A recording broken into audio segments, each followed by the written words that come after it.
या सुझाव था उसको भी जो है नहीं माना गया। सुप्रीम कोर्ट के सुझाव को भी अनदेखी चुनाव आयोग द्वारा जो है की गई है। और हम लोग शुरू दिन से ही कह रहे थे कि ये लोग बड़े पैमाने पे जो नया वोटर लिस्ट आएगा, कई गरीब लोगों का वोटर लिस्ट से नाम ये लोग काटेंगे। लेकिन चुनाव आयोग ने हर बार ये बात कही कि किसी का कटेगा नहीं। अब सवाल ये खड़ा होता है कि प्रक्रिया चुनाव आयोग द्वारा जो है पूरी कर ली गई है और एक सूची जो है सभी पॉलिटिकल पार्टीज को बुला करके दिया जा रहा है। और वो दिया इसलिए जा रहा है, विधानसभा वाइज दिया जा रहा है। अभी चोर के दाढ़ी में कैसे तिनका है उसको हम लोग जो है बताने का काम करेंगे। और चुनाव आयोग जो है अपने ही बातों से जो है मुकर गया। चुनाव आयोग द्वारा शुरू में ये आश्वासन दिया गया था कि मतदाता सूची से हटाए गए प्रत्येक नाम की जानकारी का और कारण, जैसे किसी की मृत्यु हो गई है या कोई शिफ्टेड हो गया, स्थानांतरण हो गया है, रिपीटेड यानी दोहरा वोटर है, या लापता अनट्रेसेबल, यानी सभी राजनीतिक दलों को जिसका भी कटेगा पुराने वाले लिस्ट से नाम, उन सब की जानकारी चुनाव आयोग जो है देने का काम करेगा। कल हमारा डेलीगेशन महागठबंधन का, क्योंकि हम लोग सब लोग जान रहे हैं इनके साजिशों को, तो कल हमारा महागठबंधन का डेलीगेशन चुनाव आयोग गया था और अपनी बात को रखा है। लेकिन चुनाव आयोग ने एक बार भी जो है गौर नहीं किया। जैसे तानाशाही जो होता है कि जाइए जो करना है कर लीजिए, हमको तो जो ऊपर से जो गुजराती दो जो बताएंगे वही बिहार का वोटर होगा। जो गुजराती दो जो लोग गुजराती के हैं, गुजरात के, जो वो कहेंगे वही बिहार का वोटर लिस्ट में उसी का नाम जाएगा। इस प्रकार का रवैया चुनाव आयोग का यहाँ कल देखने को मिला। हम चाहेंगे आपके स्क्रीन पे ये पत्र भी हम लोगों ने चुनाव आयोग से कल मिल करके जो हमारा डेलीगेशन जो है ये दिया है, इसमें सेकंड पेज भी है, तो ये आप लोगों को कॉपी दिला देंगे। आप लोग बाद में डिटेल जो है इसमें देख लेंगे। लेकिन अब सवाल जो है, एक और वो वाला लगाओ। अब हम आपको वो डॉक्यूमेंट दिखा रहे हैं एज एन एग्जाम्पल, जहां चुनाव आयोग ने हर पॉलिटिकल पार्टी हमारा इस सूची में दर्ज है कि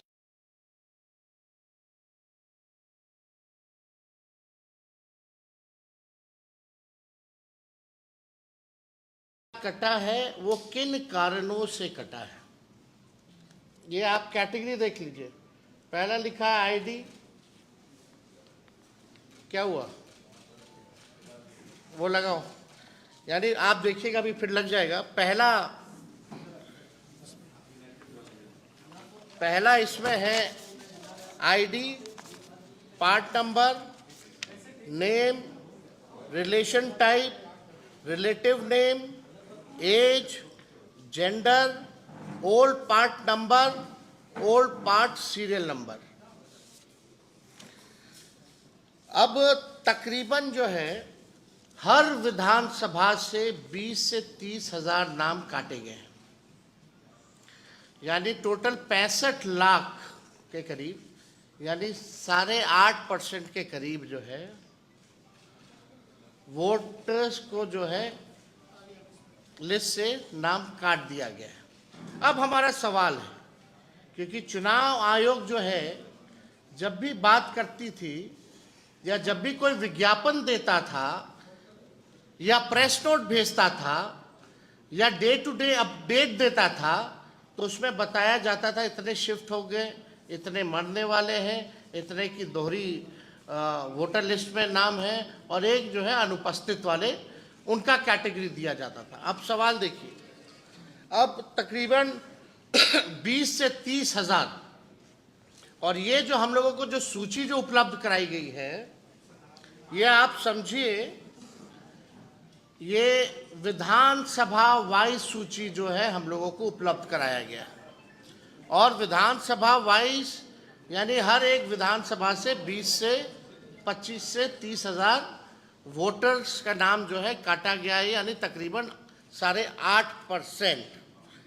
और इसमें चुनाव आयोग ने चालाकी और साजिश करते हुए इसमें ना तो बूथ का नाम दिया है, ना वोटर का पता दिया है, और सबसे महत्वपूर्ण जो मतदाता का ईपीआईसी नंबर दिया, ताकि उसे हम इनका तुलनात्मक अध्ययन जो है, विश्लेषण जो है नहीं कर पाए। यानी चुनाव आयोग की चालाकी है, कहीं वोटर का नाम मतलब जो वोटर का पता नहीं है, बूथ का नाम नंबर नहीं है, और ईपीआईसी नंबर जो है वो नहीं है, ताकि हम जो है पता कर सके कि कौन लोग हैं जिनका नाम कटा, यानी चोर के दाढ़ी में तिनका, यानी छुपाया जा रहा है। और सबसे महत्वपूर्ण बात, ये पूरे कैटेगरी में आप बताइए कहाँ कौन मरा है, कितना मरा है, केवल नंबर बता दिया गया है। कौन से बूथ का आदमी जो है रिपीटेड है या शिफ्टेड है या डेथ हुआ है, या उसका ईपीआईसी नंबर क्या है, ये इस लिस्ट से कैसे पता चलेगा? ये चुनाव आयोग तो पूरी तरीके से गोदी आयोग हो गया है, और ये दबाव में है ताकि सुप्रीम कोर्ट में मामला जो है चल रहा है, लोगों को इसकी जानकारी जो है वो ना हो पाए। अब इससे तो संदेह और गहराता जा रहा है हम लोगों को कि आखिर आपने ईपीआईसी नंबर अब बूथ वाइज क्यों नहीं किया, आपने आप विधानसभा वाइज क्यों दे रहे? मतलब आपने जो है संख्या तय कर दी, फलना विधानसभा में इतने मारे गए, लेकिन आपने वो विधानसभा में नाम हटाया, आप ये नहीं बता रहे कि कितने मारे गए उस विधानसभा में, कौन से बूथ के हैं, कितना शिफ्टेड है, कितना अनट्रेसेबल है, कहीं कोई जानकारी नहीं। अब हमारे कुछ चुनाव आयोग से वाजिब जो है वो सवाल है, इन लाख मतदाताओं को मृत, स्थानांतरित या अनुपस्थित घोषित करने का आधार क्या है? इसका चुनाव, इसीलिए हमारा डेलीगेशन कल गया था डायलॉग करने, जो संदेह है भाई पता तो चले आखिर आपने कौन सा टेक्निक अपनाया। अगर डेथ, किसी की मृत्यु हुई है तो उनके परिजनों से आपने डेथ सर्टिफिकेट तो लिया होगा, क्या तरीका है? तो कुछ नहीं, चुनाव आयोग चुप। अनट्रेसेबल कैसे पाए गए? चुप। रिपीटेड कैसे है? चुप। शिफ्टेड कैसे है? चुनाव आयोग चुप। जाइए जो करना कीजिए। ये तरीका चुनाव आयोग का जो रवैया है, ये लोकतंत्र के लिए बहुत ही खतरनाक है। और इस रवैये को देखते हुए हम सब लोगों को चिंता करने की आवश्यकता है कि इस व्यवस्था में ये चुनाव कैसे कराएंगे, जहां वोटर वोट ना दे पाए।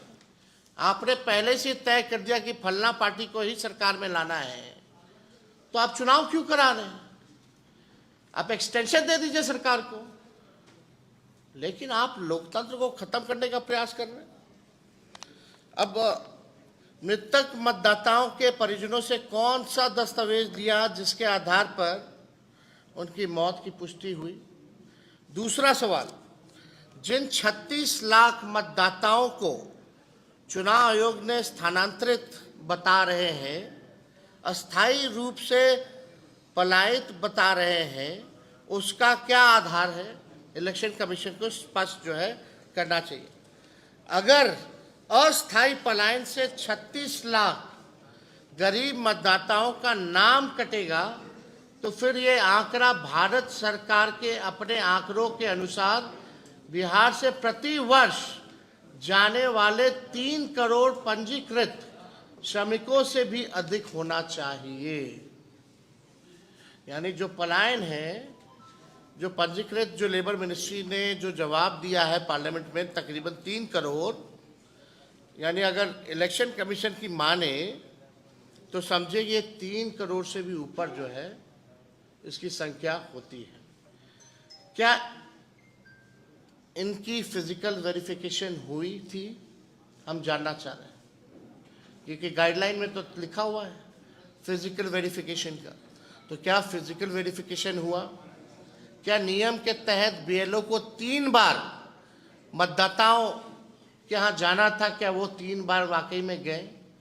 क्या बीएलओ ने भौतिक सत्यापन के बाद मतदाताओं को एक्नॉलेजमेंट स्लिप दिया, या कोई रसीद प्राप्ति अथवा पावती दी गई? ये सवाल है। छठा, संपूर्ण बिहार में कितने प्रतिशत मतदाताओं को एक्नॉलेजमेंट स्लिप जो है वो दी गई है? क्या इसकी दर 1% से भी कम है? ये सवाल जो है चुनाव आयोग से हम लोग पूछना चाहते हैं। 7वां, क्या मतदाताओं को उनका नाम काटने से पहले कोई नोटिस या सूचना दी गई थी? ये प्रैक्टिस है और ये गाइडलाइन है चुनाव आयोग का कि आपने जो 65 लाख मतदाताओं का आपने नाम काटा, तो क्या आपने उनको कोई नोटिस पहले दिया? क्या कारण बताओ कि आपका नाम काटा जा रहा है, और आप बताइए क्यों ना काटा जाए, ऐसा कुछ नोटिस दिया चुनाव आयोग ने? यानी बार बार अपने ही गाइडलाइन को ये जो है तोड़ रहे हैं, अपने ही बनाए गए नियम को ये चुनाव आयोग जो है नहीं मान रही है। 8वां प्रश्न है मेरा, क्या सूची से हटाए गए इन 65 लाख मतदाताओं को अपील का मौका मिला? 9वां, जब आप इतने लोगों के घर गए नहीं, पावती आपने दी नहीं, नाम काटने से पहले नोटिस आपने दिया नहीं, तो इसका स्पष्ट मतलब है आप टारगेटेड काम कर रहे हैं और लोकतंत्र को खत्म करने का काम कर रहे हैं। ये तो स्पष्ट हो गया। 10वां, ऐसे गणना प्रपत्रों की संख्या कितनी है जिनके साथ कोई दस्तावेज संलग्न नहीं था, एवं ऐसे कितने प्रपत्र है जिनके साथ फोटो संग्रहण नहीं था? यह आंकड़ा भी चुनाव आयोग सार्वजनिक करे। तो ये जितने सवाल हैं हमारे, आखिर चुनाव आयोग बच क्यों रहा है, छुपा क्यों रहा है?